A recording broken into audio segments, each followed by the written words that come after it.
Hi everybody. I just wanted to talk to you guys about enmeshment trauma today. It's definitely the theme of my day. I'm going to explain why.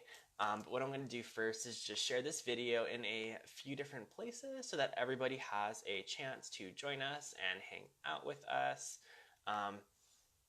I've definitely done a lot of posts on enmeshment trauma before. I've written a blog. I've done a video interview with Antoine Debs that some of you guys might have seen. Hey, Forrest.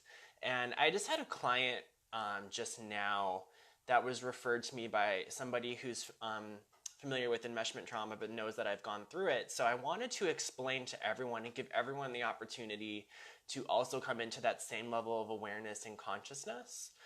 So that's what I'm going to be talking about today. We're going to talk about what enmeshment is, where it comes from, like how was that set up in our childhood, and also like what can we actually do about that. Hi, Jacqueline. So yeah, well, I'm sharing this into a few groups. You guys, let me know if you're here watching. Leave me a comment below whether you're here with me right now live or you are checking out the replay later. And yeah, we'll go from there. So I'm going to post this in one more spot. Okay. So it's funny. It's funny watching how the law of attraction works in action, especially today. So today I had a client call that I literally just got off the call with, and it was someone who booked with me for the first time. It was a first-time client, and it was a few weeks ago actually that she booked the appointment. So it's funny because most of my clients want immediate sessions. They don't want to like wait weeks, right? So I thought this was interesting because most of my clients will book for like 2 days from now, 3 days from now, maybe a week from now. But this was a few weeks. So I was like, okay, cool. Well, like we've got some time before our session. And now that day has finally come, right? The day was today of that particular call. And it's also the day where I have an interview scheduled later today to talk to someone that interviewed me on enmeshment trauma. And we're doing part 2 of our video series with that. So it's so interesting and synchronistic that my particular client today came to me wanting to learn about enmeshment trauma. And I remember when I first came into the awareness of it, I could not believe how much of that applied to my life. In fact, it actually gave me a lot of clarity in a way because like enmeshment is such a big root upon which so many things branch off of. So once I learned that there was this like container for it all, I was like, wow, this explains everything. But at the same time, it was like devastating to learn a lot about it. It was really sad. It was really heartbreaking. It was really painful. So I, with my client, had to share, these realities of what enmeshment trauma is. And it's really hard to let that sink in, I feel like. Hey, Joe. But I also realized too that like, what I was saying to her was brand new information. She had never heard of this. And it's funny because that's how it was for me before I was fully in the awareness of it too. Like I had seen the word enmeshment thrown around different groups and communities a million times over. And I just kind of like thought I knew what it was. I just kind of guessed, but I never actually like sought out to know fully what that even meant. So I one day was a match to a video by Teal Swan, and it was called "If You Need Space, Then You Are Being Inauthentic." And I was like, oh my god, because I'll get into this in a minute. But a big part of enmeshment trauma is requiring a lot of space, is requiring a lot of alone time, is requiring a lot of isolation, and I'm going to explain why. But that was kind of like what led me to become a match, was exploring that because it was something that I was actually experiencing with a lot of my friendships, and it was getting really to the point where like my isolating patterns was causing a lot of other people pain, and it was being reflected to me. And I was really distraught about that because I didn't know what to do. I felt really powerless to it as well because I just felt like I was doing what I needed to do for me, yet I'm hurting other people. Yet connection with other people is a basic human need. So what the hell is happening here, and what the hell do I do about it? So that particular video was a stimulus for me to learn about enmeshment trauma, and what I learned blew my mind essentially. So I want to first talk about, before I get into enmeshment in its entirety, I want to talk about attachment styles and relationships very, very, very briefly, because what you'll find is that enmeshment trauma breeds the avoidant attachment style like nothing else.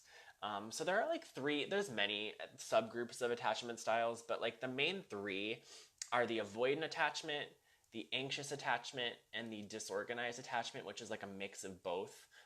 The avoidant and the anxious. So the anxious is like wanting and needing constant connection, where the avoidant's like, hell no, I gotta push you away and keep you at a particular length on my terms, sort of a thing, and require a lot more alone time, where the anxious wants the opposite, does not want the alone time whatsoever. And the disorganized can't decide between, which one do I want, or maybe it'll be different with different people, it'll be different on a different day. And that's a very brief, generalized explanation of those, but I wanted to point that out because it really breeds the avoidant attachment style with enmeshment. So I want to talk about like where that comes from and where that's set up to be an avoidant. So parents of children with an avoidant attachment tend to be emotionally unavailable or unresponsive to their children for a good deal of time.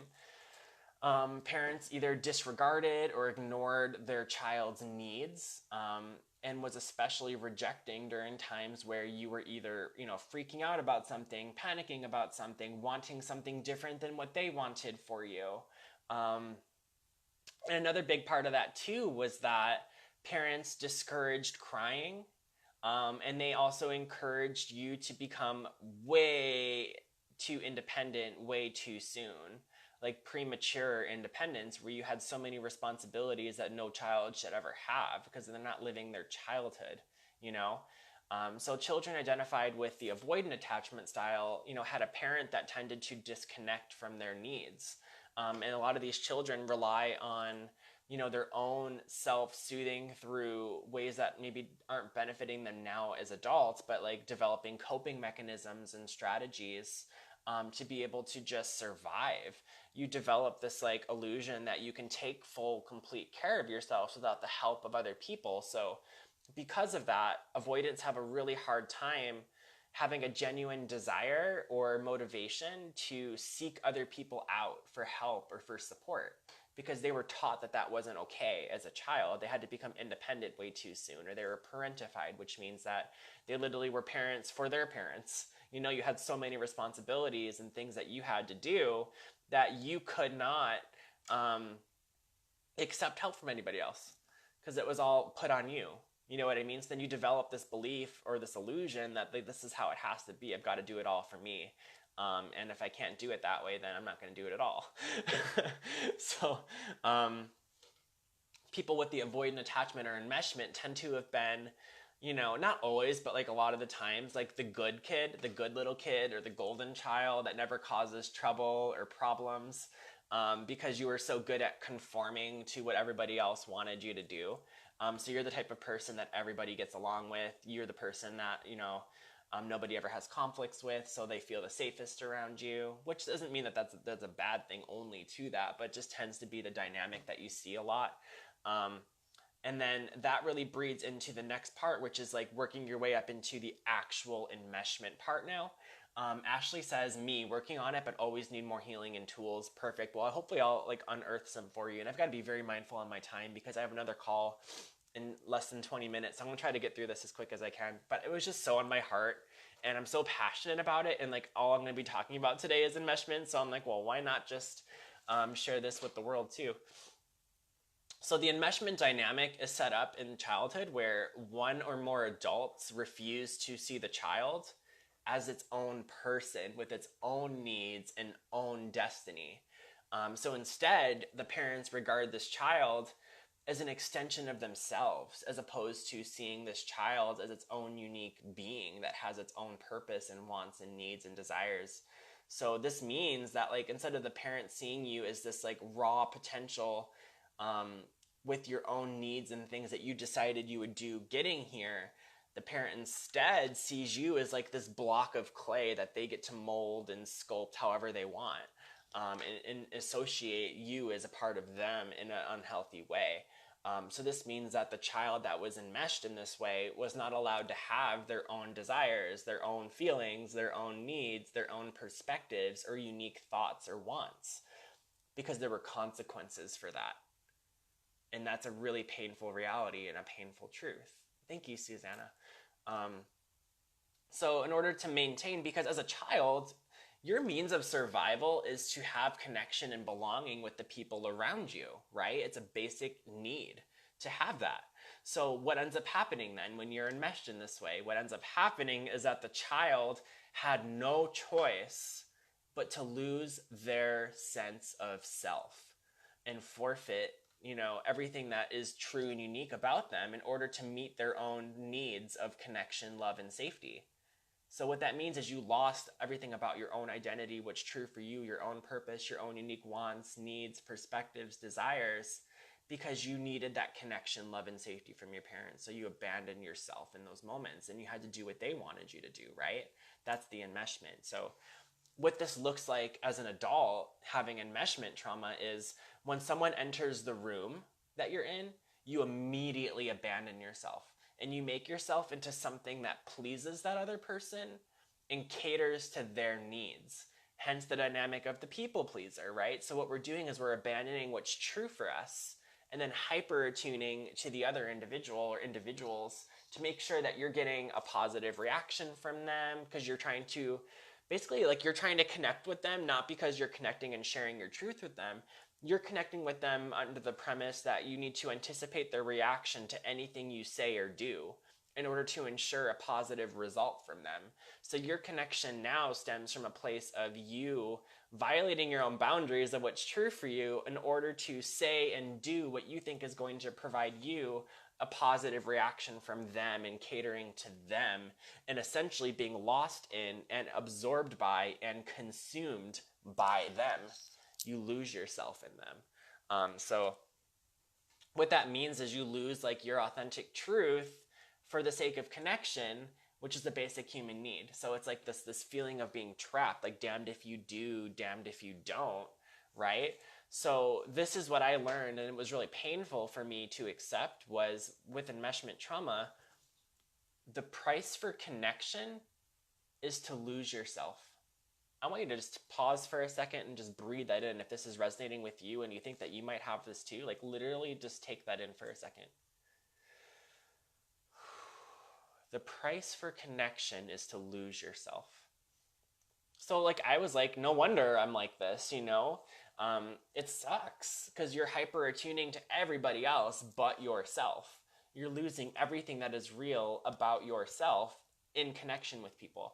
So what this looks like to your body is that connection with other people, while it's a basic human need, is actually you perceiving connection as a threat. So that's what we need to realize. With enmeshment trauma, connection is actually a threat to us. It's a threat to our safety. Why? Because by us, having connection with other people, we have that threat of being absorbed by them, of being consumed by them, like we were with our parents. So connection becomes a threat to you. So what you do when that's a threat to you is you chronically and impulsively push people away so you can feel yourself, right? You become the other person while that other person is not becoming you. And you'll find with enmeshment trauma, when you're interacting with other people, nobody's learning much about you. Nobody's learning anything about you or what's true for you or what's in your reality or what's authentically real for you in that moment. All you're doing is you're catering to them and learning all about that person. So you're basically becoming that person, but the other person doesn't have the opportunity to become you because you don't have your truth with you present within you when you're with people, because of the threat that's imposed by connection itself.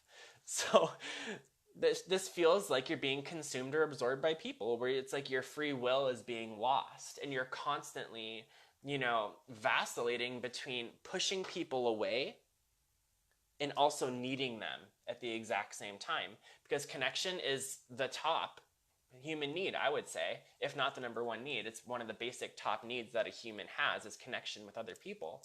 So what that means is that relationships with others don't feel safe to me if I'm too close.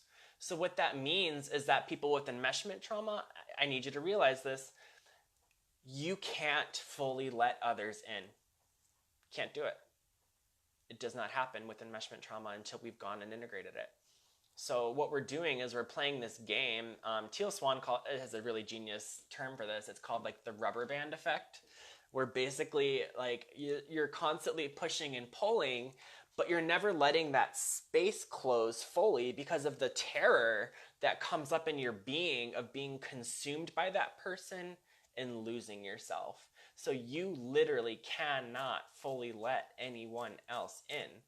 And the crappy part about that is the other people are going to feel that from you. You know, they're going to sense that. They're going to know that. They're going to feel that. They're going to like want to pull away from you too, because they can feel energetically. We're all able to perceive energy, even if we're not saying this directly. The other people in your life are going to pick up on that, you know? And I know consciously, like, we don't want to be pushing people away from us because it hurts. It hurts both of us. But the thing is that the pushing is a reaction to the perceived threat that we're experiencing by being around people. So the pushing away is us reacting to the perceived threat of being absorbed by them. So that's what's actually happening. Oh, Rowan says this is literally making me cry. It's a crazy awareness. There are a lot of other comments I want to go back to and read soon too. But I'm just trying to like speak as much as I can about this before I have to hop off here. Because I have a client in 12 minutes. I don't know. I just wanted to like get this off my chest and share this with you guys while it was just so, you know, passionate in my being. So yeah. So basically we have to realize that with enmeshment trauma, you know, being alone and needing a lot of alone time and isolating is just a tool. It's not a part of your identity that is inherent. It's a tool that you're using. It's a tool that you're using to get in touch with yourself and to feel yourself, because around people, you don't feel yourself. You don't know what's true for you. You don't know what your boundaries are. So, you know, now that you know it's a tool, you get to use it consciously, but it is a tool. So like you can get to a state where that tool becomes obsolete once you've worked through this enough. So, you know, it's not a natural state of being to have to be alone. And that's what really woke me up, was that video by Teal saying if you need space, then you're being inauthentic, right? Because it means that you're not able to share the authentic truth of you in that moment with somebody. So it's a degree of inauthenticity. So what we're looking for with enmeshment trauma, what our goal is, and this is like, you know, once you're there, you can say this: I can have myself and I can have you too. But with enmeshment trauma, until it's worked on, you know, that is not true for us, right? We can't fully let anybody else in. We can't have ourselves in connection with other people. It doesn't happen. So, you know, with all of this new information and awareness, we get to choose to observe now how this might actually be true for us in our interactions with other people and other humans. And, you know, whenever we're with people, now is our opportunity to observe what happens to our personal truth with other people. Can we feel ourselves? Can we know our boundaries? Can we know what we want and need? And can we share that with the other person, you know? And what I also loved that was in that video was, this is something that you get to learn and say to people. And the statement is this: you get to tell them when something isn't working for you, as opposed to bulldozing over part of you that doesn't want to create conflict. You get to say to these people when something isn't working for you, once you get in touch with yourself and can feel, you can tell them, this is actually totally against what I want and need right now. Sit with that one. This is totally against what I want and need right now. And if you have enmeshment, I'm sure you're feeling a hell of a lot of resistance right now to imagining, even just imagining you saying that to somebody. It's hard. And I think a lot of it, you know, is going to trigger a lot of shame, because we're going to feel like a bad person, or something's wrong with us, you know, for sharing that with other people. We're going to be feeling that, and that's appropriate to feel if that comes up for you. But the thing is, until we can do that, you know, we're going to continue to bulldoze ourselves. We're going to be violating our own boundaries, you know, and what we get to move into over time, once this becomes a normal practice and we work through this, is we get to share that, and either the person's going to receive this from you and want to help you find a way that works good for you. But, you know, maybe sometimes when you share that and you say that this is actually totally against what I want and need right now, it might also be the same for them by you saying that. So we have to be open to the idea that, you know what, like, this isn't right for me, but, you know, it's also not right for this person. So what you get to do then is you have an opportunity to have a needs conflict conversation. So what you get to do is you get to look for ways, and maybe a third option that maybe not, that hasn't been conceived of yet, that works for both of you, because it doesn't have to be a I win, you lose situation. In fact, it never should be.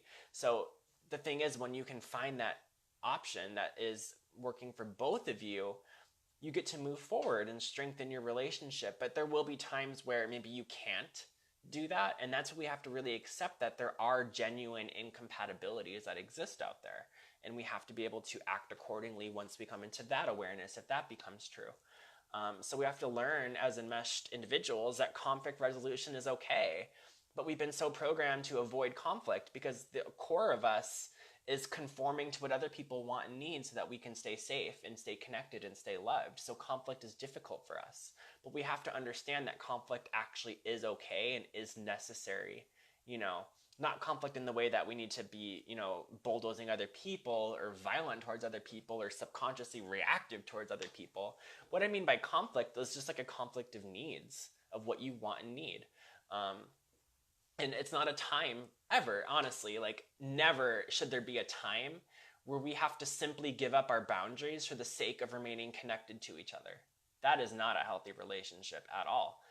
So I need you to realize that, like, you don't have to do that, and you shouldn't want people in your life that expect you to do that. We can have ourselves and each other, and, you know, we get to practice this with people that we feel safe with, because a lot of healing from this is going to be involving other people to work on this with us, to be able to check in with us in conversation, you know, to check in with us and say, hey, how are you feeling right now? I know that you have this dynamic, and I know that you're with me right now. What's true for you in this moment? Have people check on you. And then also doing your inner work, doing your inner child work, doing your shadow work. Let me know if you need support in that. That's what I do.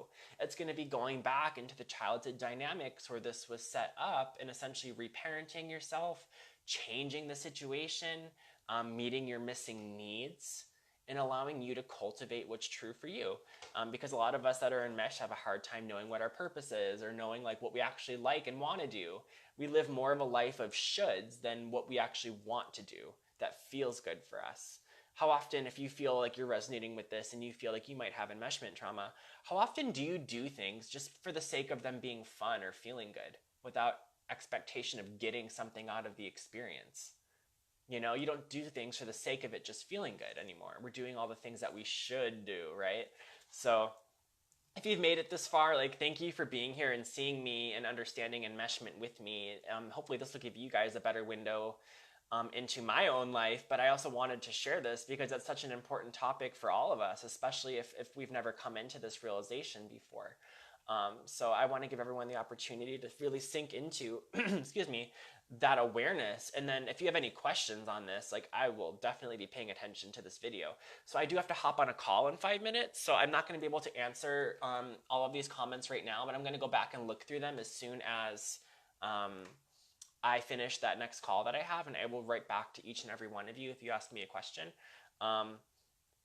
Thank you guys so much for the sweet comments that I'm getting. I am so going to go back through these.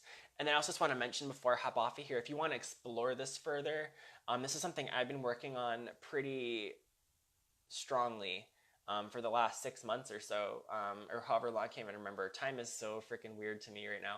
However long it is that I've come into this awareness, like, it's been such a constant thing of mine, going into this process, going into this process, going into this process. And what I can say is that the number one two things to work on are going to be boundaries and authenticity, and a willingness to share that with the people around you. But a lot of it too will be doing your inner work, and just staying immersed in an environment, or in an environment of inspiration of where this feels possible. Hearing things like this over and over and over to keep you motivated and keep you anchored into why you're doing it in the first place is really big, I feel like, too. And the last piece is just observing. You know, observing the different interactions that you're having with people and really paying attention, because that's going to give you so much more awareness, and it's really going to sink in when you get to see it in action with other people and how that's working for you. So if you want to explore this further, definitely let me know.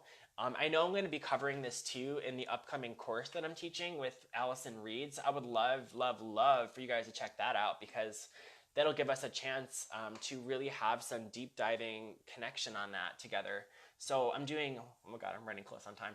I'm doing a 6-week online course with Allison Reed. She's a fellow coach and healer and friend of mine.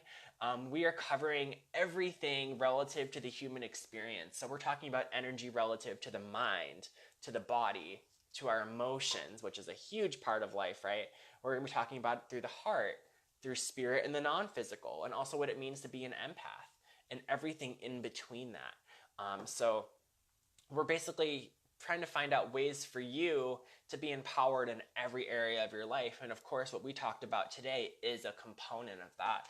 So if you want to explore that further and have literally 6 weeks of support on this, I invite you to check it out. I'll post a link here maybe in the comments right after I get off of here, but it's going to be either on my website, planetascension.com. You can find it right at the top. It's called Energy School. Or you can go to bit.ly/energy school course. And it's all online, which means that all of you beautiful people all over this beautiful planet can be a part of it should you feel called to. And I would love to have you. So I will post that in the comments in just a minute.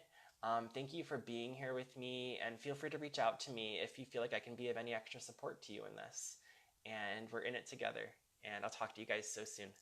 Thank you for being here.